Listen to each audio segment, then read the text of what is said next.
Labda tu mimi niseme kwamba hakuna kesi ya mauaji ambayo imefunguliwa, lakini kitu ambacho kimefanyika ni sisi kama viongozi wa wanamuziki hapa Tanzania, hasa wa kwenye muziki wa Injili, baada ya kupitia taarifa za pale chumba ambacho marehemu alikuwa anaishi na namna alivyotolewa pale chumbani na maelezo ya watu pale, lakini pia tumeangalia zile video.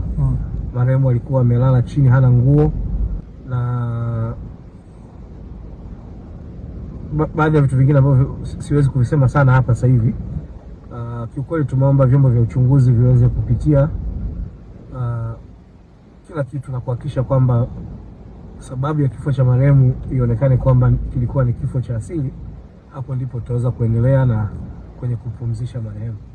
Kwa mpaka sasa vyombo vya uchunguzi vinaendelea na taratibu kwenye kuthibitisha hilo. Kwa hiyo wao wanafanya kazi, sisi tunatoa taarifa tu kama tuna mashaka na namna ambavyo mwili wa marehemu umekutwa. Alikuwa amelala chini, hana nguo.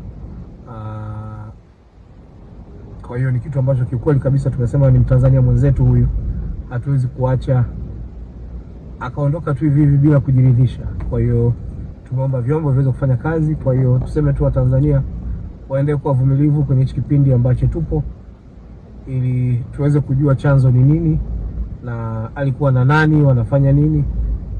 Maana inasemekana alikuwa pale anaishi kwenye hoteli na mtu kwa zaidi ya wiki 3. Kwa hiyo vyote hivyo tuache, kwa sababu vipo kwenye mamlaka. Ni hayo kwa sasa.